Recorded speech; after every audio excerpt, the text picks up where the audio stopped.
They discovered too late. Humanity was always the ancient power. The Varun frigate Trelawnus dropped out of FTL with a soft jolt, her silver hull humming under strain as she approached the dying light of a neutron star.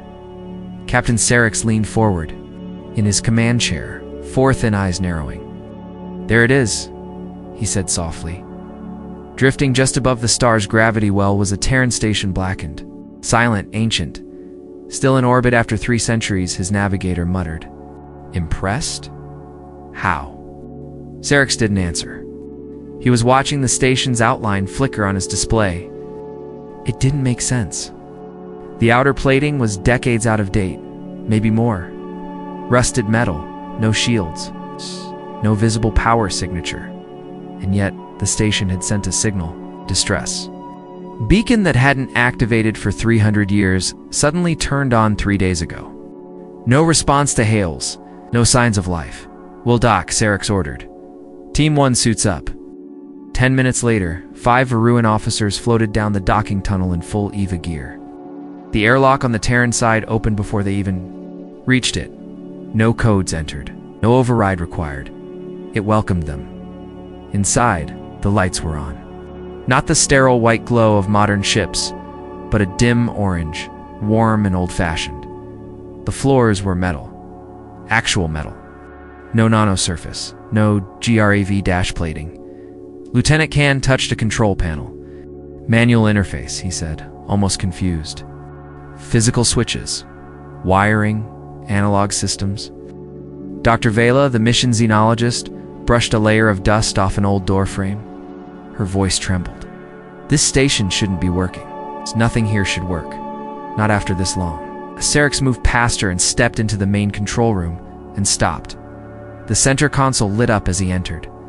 Screens flickered on curved glass displays with blinking lights. Soft voice, clearly human, spoke through a speaker mounted to the ceiling. "Welcome.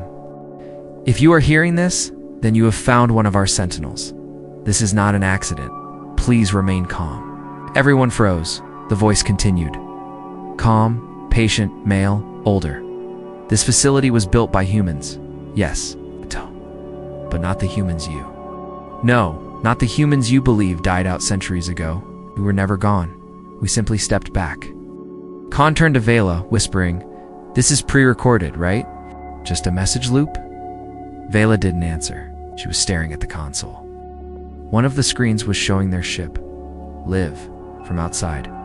Sarix gave the only order he could. "Keep going, Hero." They moved deeper into the station. The rooms were simple. Some had chairs and beds made of cloth and wood. Others held libraries' real books, drawers of paper, walls covered in star charts done by hand. Yet the deeper they went, the stranger things became. A room with pendulum clocks all ticking in perfect unison. A hallway where time moved slightly slower. A kitchen where a pot of water had been boiling gently. "Steadily for over 300 years without burning dry, Captain," Khan whispered. "I think this place is watching us." Then they reached the core. It was nothing like the rest. Of the station, a chamber the size of a shuttle bay, walls of polished brass and copper wires arranged like nervous systems. In the center, a pillar of glass filled with liquid light. Floating inside the pillar was a single seed. The voice returned. "Live now, not recorded. You've come far. That's good. You're curious? That's the first test." Sarix stepped forward slowly. "Who are you?" "We are what humans became once we stopped chasing power and started seeking understanding," Vela said softly, "but you vanished from the records. Your entire species just stopped." "We didn't stop," the voice said gently. "We chose silence, observation, patience. We knew others would rise, and that someday they'd come looking." A hum passed through the room. The walls glowed faintly, showing maps of the galaxy, stars, civilizations, history.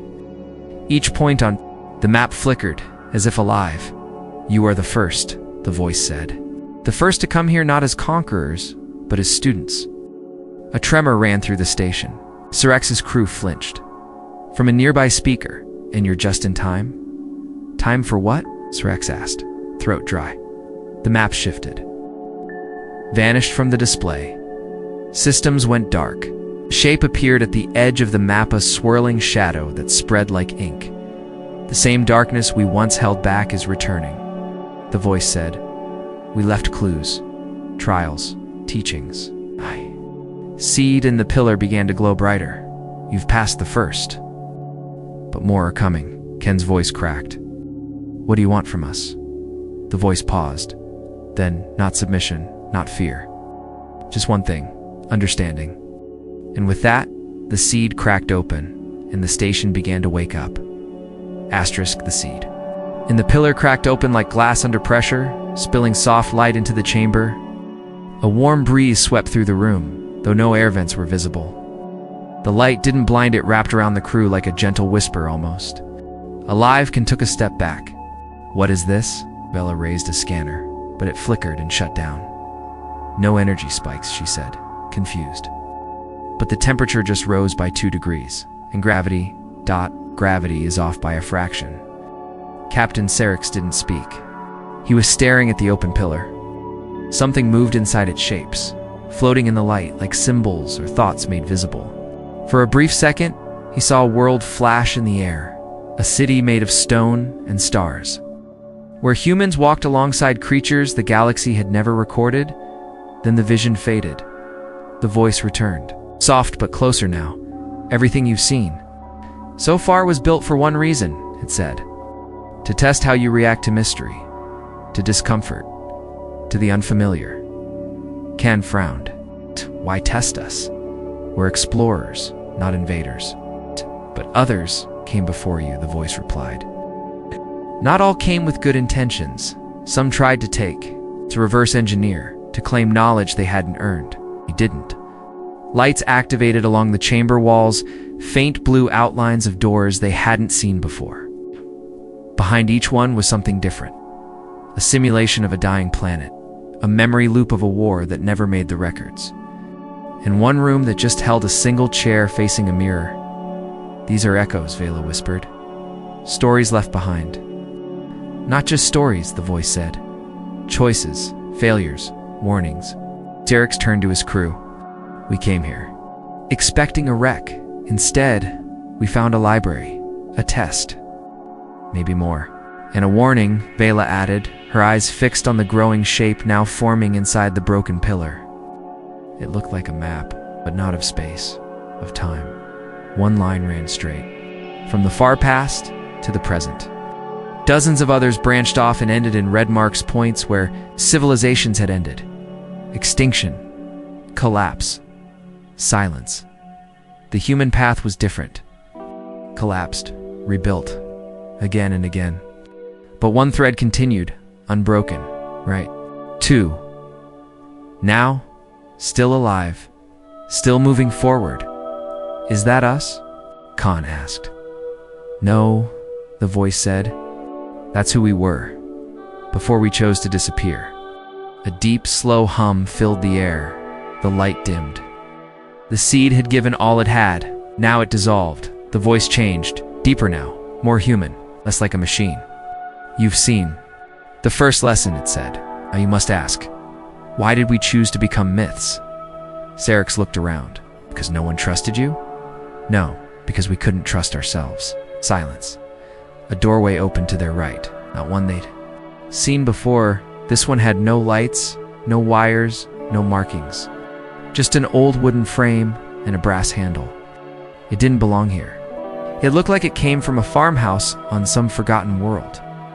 Khan stepped toward it. Is this another simulation? The voice answered slowly. This is real. Vela reached for the handle. Her fingers hesitated. What's on the other side? She asked. Perspective? The handle turned with a soft click. The door opened not into a room, but into sky. Blue, endless, alive. Clouds drifted past a horizon too wide to be real. The crew stood at the edge of a stone platform high above a massive, Earth-like world. Below them, forests stretched for hundreds of miles. Rivers ran like veins across the land. There were cities down there, but not made of metal or glass. We're carved into mountains, woven into trees, balanced between technology and nature. Is this Earth? Can whispered. No, said the voice. But it remembers Earth. The crew stepped out slowly. The platform shimmered as they walked, yet held their weight. A wind blew through Ken's suit as if the station no longer existed. It smelled like rain. A small plaque rested at the edge of the platform. Etched into it were words in dozens of languages, including their own. To those who seek truth, know this. Power is not in what we build, but in what we choose not to. Act. The moment stretched. Then every screen in the station flashed white. A warning. The map inside the pillar reappeared. New red line pulsed at the edge of the galaxy, one that hadn't been there before. Vela gasped. Another collapse? No, the voice said quietly. Not yet. But it has begun. Captain Sirax's voice was calm, but firm. Then why show us all this now? Because you still have a choice. Your kind still listens, still wonders, still asks questions instead of demanding answers. Sirax looked at the plaque again. We're being invited, aren't we? More than invited, said the voice. Another platform began to rise beside them, empty, but shaped like it was ready for others to stand on it. Many others. You're being offered a place, the voice said, in something much, much older than you understand. The wind picked up, and far above them, something massive stirred in the dark between stars. The stars above the platform began to dim. One by one, patches of the night sky vanished, swallowed by something blacker than space itself. No shape, no outline, just absence. Captain Sirax narrowed his eyes. That's not natural. It's not, the voice replied. It's coming again. Can took a cautious step back toward the door, the one that had brought them out here. What is? You call it darkness? Entropy. Collapse. We called it the echo, a force. That doesn't destroy with violence, but with temptation. Vela looked up, her voice barely above a whisper. What does it want? To offer the same gift it once offered us, the voice said. Perfection, stillness, order. That doesn't sound like a threat, Can muttered. Not until you accept it. The stars flickered again. One of them pulsed red, then blinked out. The platform beneath the crew shimmered, reacting to the change in the sky. It wasn't just a view, they were seeing something real. A warning. A record. You fought it? Sirax asked. We survived it, the voice said. Barely. By choosing imperfection. By embracing what the echo can never understand. Flaws, change, growth. Another gust of wind swept over the crew. It carried sound, this time-distant voices, laughter, the whisper of rain, and a single piano note echoing in the breeze. Where? Is this place? Vela asked. It's a memory, the voice said. But not just ours, it's yours too. Every race that reaches this station brings pieces of themselves. You bring the questions, we give you the mirror. Sirax frowned. Then why show us the echo now? Because your kind is close to choosing. Choosing what? Whether to become like it? The words settled into silence. Vela turned slowly. The plaque was glowing now, the old words burning softly like embers. She read them again, but this time something clicked. Power is not in what we build, but in what we choose not to. Shh, she whispered. It's not about what we can do. It's about what we refuse to do. The ground beneath the platform cracked just. Slightly, a shimmer of silver light glowed from below, and then dimmed. Another test, maybe, or a reminder. Sirax spoke quietly. You, said others came before us. Did they pass? Some, the voice said. But most tried to take what we offered and use it for conquest or control. Ow. They didn't last. Not because we punished them, because the echo did. Can looked up again. The shadow in the sky had moved. It was closer now, and it was watching. Is it alive? He asked. In a way, said the voice. It feeds uncertainty. It offers peace without conflict. safety without freedom. And you stopped it? No, the voice said. We learned to live despite it. That's how we defeated it, not by overpowering it, but by choosing something it can't consume. Doubt, wonder, hope. A soft bell echoed across the platform. A chime that came from nowhere and everywhere. The door behind them opened again.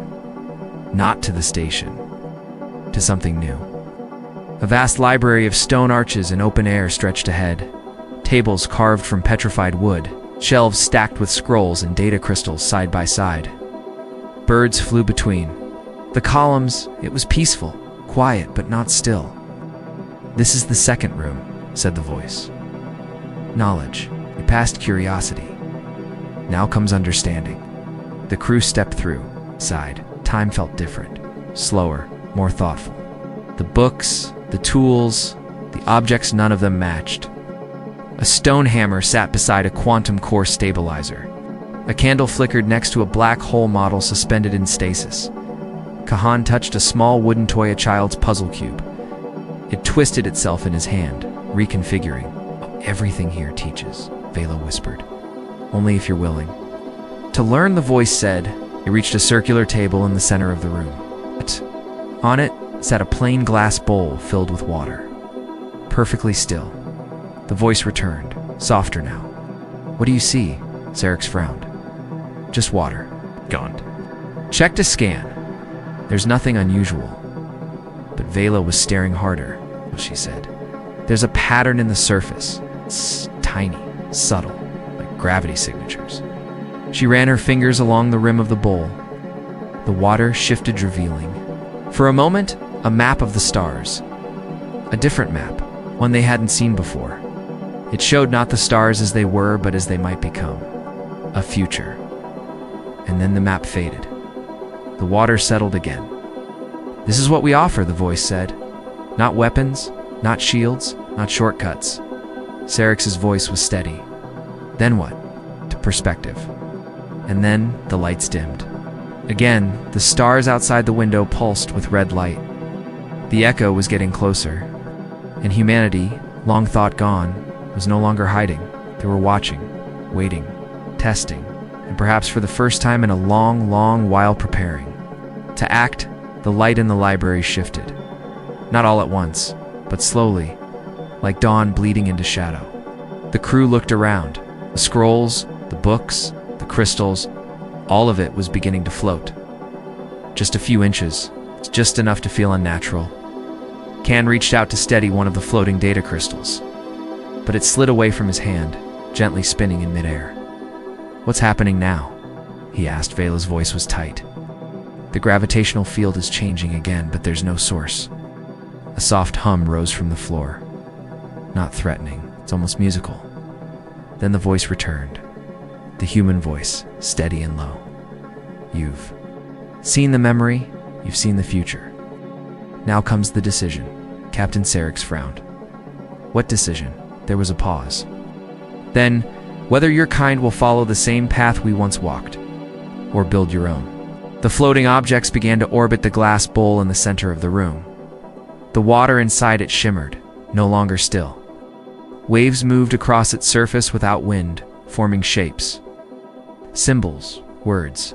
Some were familiar, some ... not. The room brightened. New doors appeared around the edge of the library. 12 of them, each different. One made of stone, one metal. One woven from light, one looked like nothing at all, just open air. Khan stepped toward the nearest. It was tall, narrow, and flickering like a candle. He paused at the threshold. Where does this one lead? To one possible future, said the voice. Each door leads to a path we once took. Some led to greatness, others to ruin. Which one leads to survival? Vela asked quietly. That depends on what you learn. The crew stood silent, watching the floating library spin slowly around them. Some of the orbits began to tilt, as if pulled by something unseen. Books and tools collided gently, making soft knocking sounds in the air. Sarex turned toward the others. This isn't just a history lesson. It's more than that. We're part of something bigger now. He walked to the bowl, stared into the water. For a moment, he saw a world. It looked like their own, but brighter, better.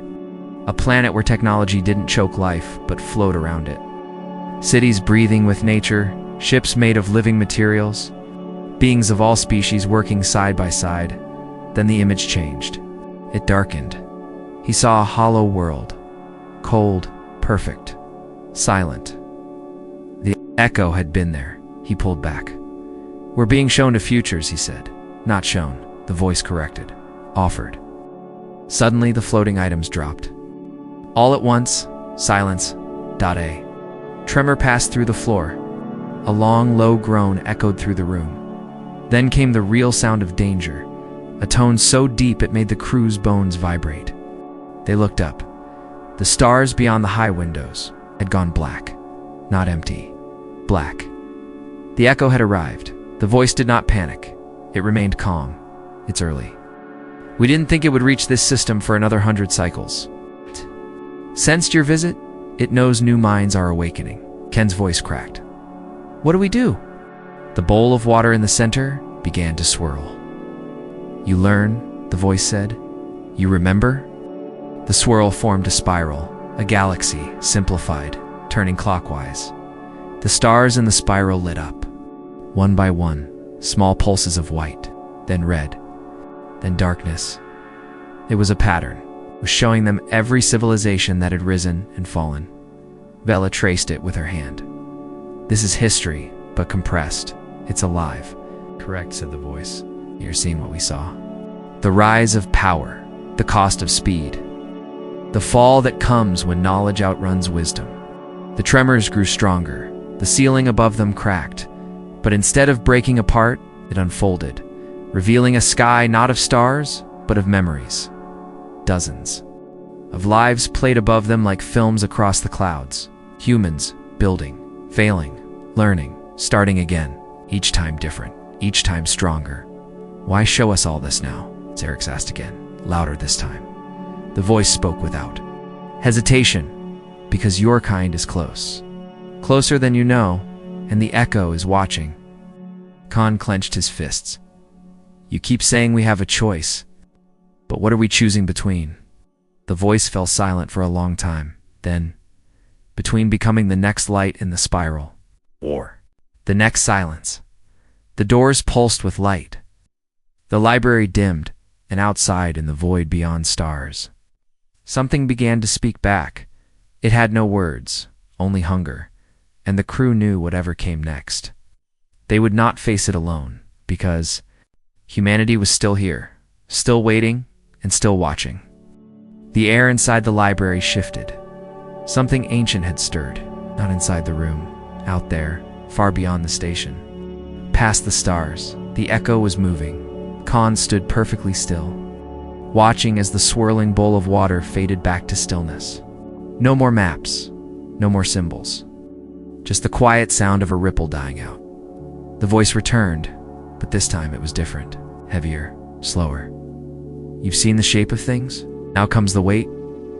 Vela frowned. "The weight of what? Responsibility?" The word landed like a stone. The crew didn't speak. Even the floor beneath them seemed to pause. Then one of the strange doors, the one made of woven light, began to shimmer. Inside was only darkness. Syrinx took a step forward. "Another test?" "Oh," said the voice. "An invitation. To what?" "To see what we became. Before we chose to step away." The crew followed him through the doorway. They didn't feel themselves walking. One moment they were in the library. The next, they were standing in space. No suits, no helmets, but somehow still breathing. Below them was a planet. A what? Used to be one. It was split in half, torn like paper. Black smoke spiraled from its core. Orbiting its remains were hundreds of ships, broken and silent. "What happened here?" Kaon asked. Syrinx already knew. "War." The voice echoed across the stars around them. "This is what we were, once, before the silence. Before the long sleep. We had the power to rewrite worlds. and we used it carelessly, proudly, until there was nothing left to be proud of. The crew floated in silence. The broken world turned slowly below. Can stared at one of the ruined ships. It's human, but different. Yes, the voice said. That was when we thought strength alone made us worthy. We were wrong. Another ripple passed through the space around them. It wasn't sound, it was feeling. It's like regret carried on the wind. After this war, the voice said, we disappeared. Not because we had lost, but because we had won. Ella looked at Syrinx. I don't understand. The voice softened. We had everything. Victory, control, endless knowledge. But we realized too late that we'd built it all on silence. On fear, on power, without understanding. And so, the voice continued, we erased ourselves. Let the galaxy forget, hid our tools, buried our lessons. Till now, Syrinx said yes. Until now, a second world appeared beneath them. This one was alive, green, vast, peaceful. Children played in the fields. Towering cities floated in the sky, powered not by force but by balance. This, said the voice, is what came after? Khan exhaled slowly. So you didn't vanish. You evolved. No, you remember. The scene faded. They were standing once again in the station, but not in the library. This was new. A narrow corridor, old steel walls, flickering lights. Voice guided them forward. There's one more thing you need to see. They entered a final room. It was small. No floating books. No glowing bowls. Just a table, and on that table was a single object. A key. Hand-forged iron, rough around the edges. Vela stepped forward. What does it unlock? Nothing, the voice said. And everything. Syrinx picked it up. It was heavier than it looked. The last gift we give is not knowledge, the voice said. Not power, not defense. Then what is it? The room darkened. Outside, through the thin window at the far end, they saw the stars again. Only now the echo had arrived. It wasn't fast. It didn't roar or blaze or charge, it just spread. Quiet. Perfect. Complete. Ken's voice shook. Can we fight it? No. The voice said. Syrinx didn't move. Then why show us any of this? Because the only way to defeat it, the voice answered, is to understand why it must be rejected. The key in Syrinx's hand grew warm. Your weapons won't stop it, the voice said, but your choices might. The crew turned toward the window. The echo was touching the edges of nearby systems now. They could feel it in their minds. Not pain, not terror, temptation. A whisper that said, stop struggling, let go, be still, be perfect.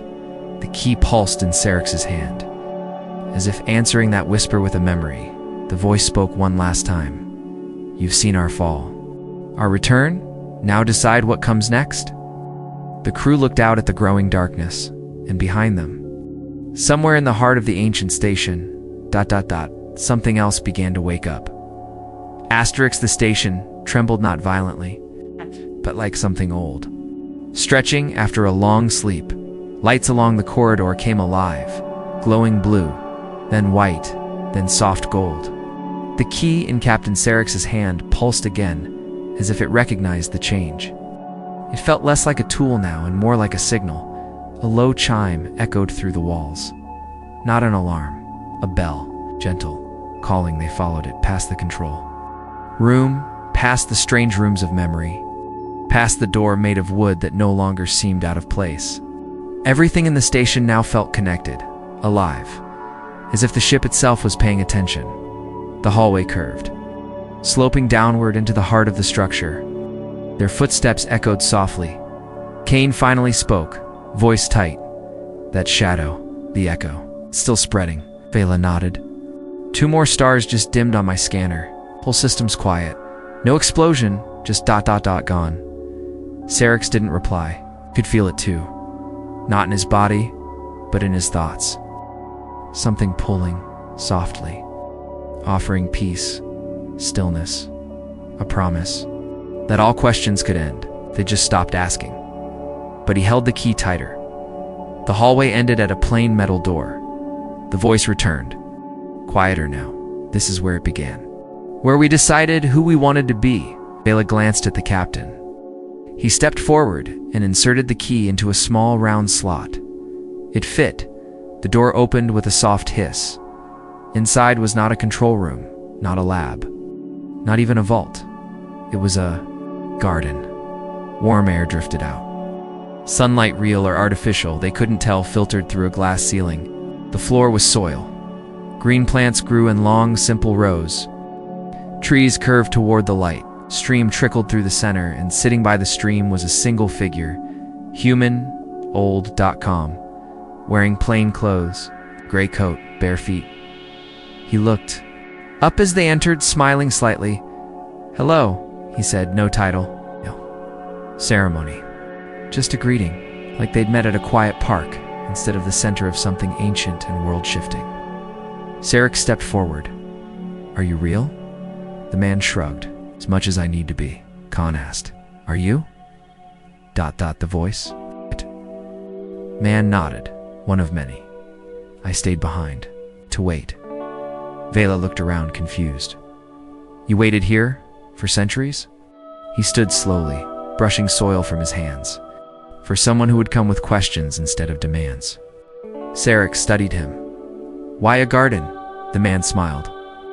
Because life doesn't need perfection to grow. It needs room. It needs time. Mistakes, corrections. He looked past them, through the open door and into the hallway behind. It's almost here, isn't it? He asked softly. Sarek nodded. The echo is close. Systems are vanishing. The man didn't look afraid. Then it's time. He stepped toward the stream and placed something in the water, a small object. A simple stone. It sank, leaving a soft ripple. And far away, across the galaxy, a signal lit up. Not a weapon, not a shield. A message to every world still listening. The man turned back to them. We failed once. We forgot what mattered. We chased power until it cost us everything. Vela's voice was quiet. But you learned, yes, the man said. And now it's your turn. The garden shimmered. The trees glowed at the edges, revealing faint circuits beneath the bark. The water hummed with energy, hiding technology older than their species. Sarek looked at the man. What do we do? He replied. You remember? You teach? You choose not to be perfect? A deep vibration rolled through the station. The echo had arrived. I felt it pressing against the walls now. Not with force, but with a question. Wouldn't it be easier to let go? The man looked each of them in the eye. The echo offers peace because it fears change. But peace without choice is not peace. It's silence. Another pulse of darkness outside. Another system lost. Ken's voice shook. We're out of time. The man stepped back. No, you have exactly enough. And he faded. Like a dream forgotten the moment you wake. The stream slowed, though the sunlight dimmed. A new voice rose as Sarek's. Calm, certain. Send the signal. Can hesitated. But what is it? What does it do? Sarek looked at the stream, then at the key still warm in his hand. It reminds them, he said. He pressed it into the panel by the garden wall. Across the galaxy, ancient satellites blinked to life. Devices long buried rose from soil, ice, and stone. Not weapons, not warnings. Lessons, stories, images, messages, encoded in light music. Language. Every world that still had ears to hear, heard. And for the first time in 1,000 years, they listened. Across the galaxy, the signal spread like fire through dry grass. It didn't roar. It didn't scream. It whispered. Every world that received it saw something different. A memory, a message, a choice. One planet saw an old woman teaching children to write their own names beside equations of dark matter. Another saw a man sitting alone, choosing to plant a tree in a wasteland instead of building another machine. One species saw a mirror, and in it, they saw what they were becoming. The echo reached farther, but slower now. It had felt something shift. For the first time, it hesitated. Inside the Terran station, the garden grew quiet again. The light returned. The trees stopped glowing. The stream flowed as before. Captain Sarek stood at the center, watching the walls pulse softly with color. Khan spoke without looking up. The signal's out. All of it. We used the last of the station's core energy. It's quiet now. Nodded slowly. But it's done. We gave them the choice. They looked at the key again, still lying in the wall panel. Now dull. Just iron, nothing more. The man in the garden hadn't turned, but his words still echoed. It's not power that saves a world. It's what you teach others to do with it. A soft tone rang through the station. This time, not from the human voice, but from their own ship, the Trelawnus was calling. The crew moved quickly through the station. Lights flickered off behind them as they passed. The station was going back to sleep. Or maybe just letting go. Back aboard the Trelawnus they powered. Up the bridge. Sarek sat in the command chair. Khan took the nav station. Vela syncs the records for transmission. They turned the ship outward, away from the neutron star, toward home. But something was different. The stars ahead were brighter, Captain, Vela said softly. We're getting messages from other worlds. Already they saw it. Some ignored it, but others starting to question, starting to speak to each other. Not about weapons, not about fear, about memory, about what we choose to become. Sarek didn't smile. But something in his eyes had changed. Khan spoke up. We didn't destroy the Echo. No, Sarek said. We answered it. Behind them, the station slowly vanished into the star's light. No explosion. No final beacon. It's just silence again. The kind that listens. Out in space, the Echo moved differently now. Where it found minds still chasing perfection, still clinging to control, it grew stronger. But where it found those who paused, who doubted, who wondered, it stalled. The Echo didn't fear power, it feared curiosity. It feared those who asked the one question it could never silence. Why? And now that question was being asked again, not just by humans. Not just by the crew of the Trelawnus, but by others. Thousands of voices across thousands of stars, some of them very young, some very old, but all of them beginning to understand that the greatest lesson isn't how to build something powerful, it's knowing when not to use it. The Trelawnus continued its journey, and deep inside the ship, Sarek recorded a message. One that would go out to their entire alliance. He spoke plainly. We were wrong. Humanity didn't vanish. They stepped aside. They waited. And now, they've given us something more valuable than technology or weapons. He paused. They gave us their failure so we wouldn't repeat it. Then he ended the recording.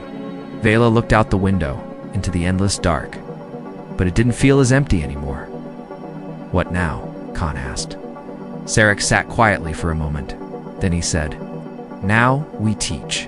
And somewhere far away in a moon, in a ruined library, in the curve of a broken ring-world, a machine woke up not to fight, to tell a story. The same story about a species that reached too far, fell, learned and waited, not to rule, not to return, but to remind. And in that reminder, the galaxy found something it had almost forgotten. Hope, the end.